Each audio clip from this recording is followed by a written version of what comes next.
Real quick while I got you, I'm gonna give you the best DIY credit repair step-by-step process. Then I'm gonna tell you how you can access it in 3 minutes. Takes no time, and then you'll do it with some guidance. See, it's one thing to be do it yourself, but it's another thing to be do it along with an expert. That way you're not paying expert prices, but at the same time, you're positioning yourself to be empowered with guidance. And that's what we do in our DIY credit repair step-by-step process. So this is the process. The first thing first, once you get access, of course, our system shows you how to pull your report.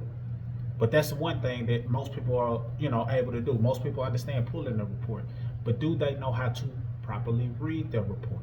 So not only do you get the ability to pull your report, now you know how to read your report so it's not looking like gibberish.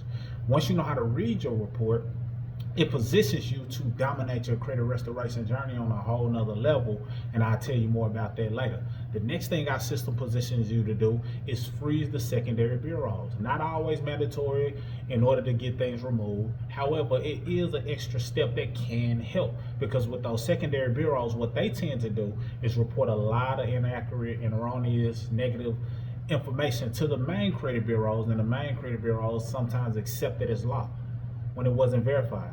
So what we do is show you how the information that they may be reporting may be hurting your score, but if you freeze them, you can increase the chances of getting certain things corrected, because you don't have that middleman reporting erroneous information that's not even truthful about your report anyway. Your score should be higher, but the fact that they're reporting nonsense that isn't accurate, or the data points aren't lining up, is hurting your score. So we show you how to freeze them. Another thing that it shows you how to do is to update your personal info. Now this is one I say is optional, because I have credit clients and I've done that with, but it's not the most effective in terms of, or it's not mandatory, because there's a couple other things that people don't tell you about when it comes to updating your personal info. Some people think that updating your personal info alone is going to be enough to take your score to the next level. It's not.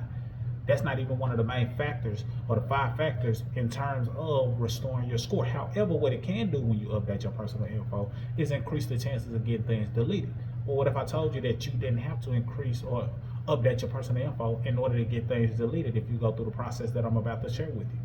So that way, if you needed to go to that strategy of updating your personal info, you can do that on the back end. Some people say do it on the front end, but if you do that, make sure you correct all of the personal info with all of the positive reporting accounts, so you got your work cut out for you before you can even start the dispute process. I don't recommend it. I recommend starting the process first, and if you have to use that as a strategy, then you use that as a strategy. That's just me personally, based off tons of credit profiles that I've looked at and tons of testimonies that we've been able to get.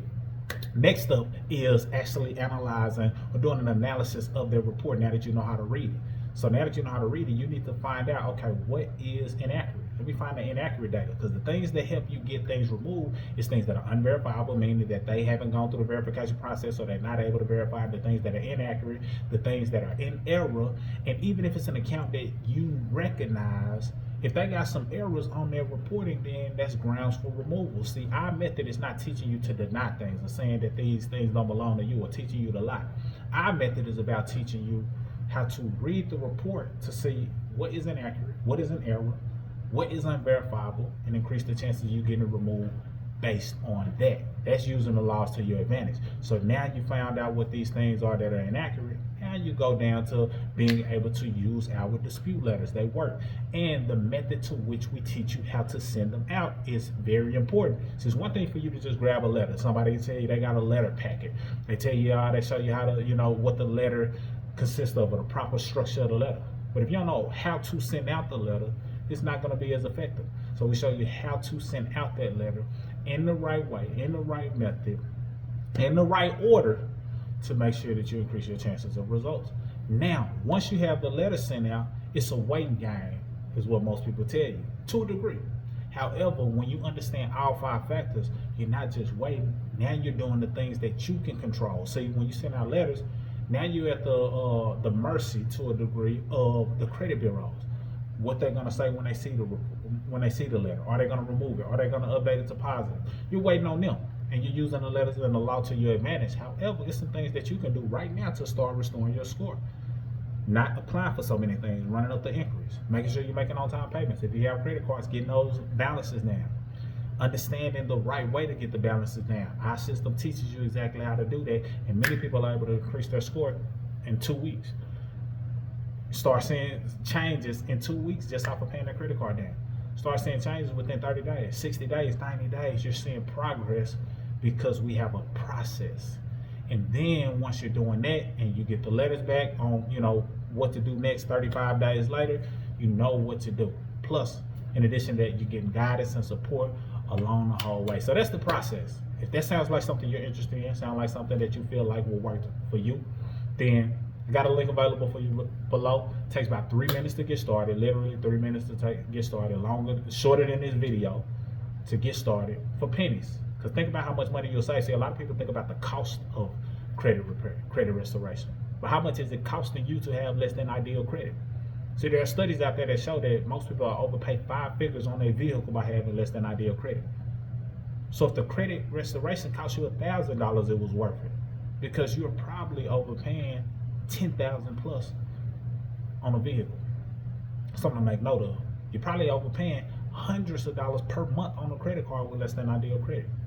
You're probably paying over $100,000 on a home with less than ideal credit. So stop looking at the cost of credit repair before you understand the value of credit repair. So if what we have is less than $10,000, which it definitely is, if what we have down there on the link is less than $1,000 with the DIY system, which it definitely is, if it's less than $100, which it also is, then I highly recommend you grab it now. Not later, but right now, because the value of it is worth way more than the cost of it.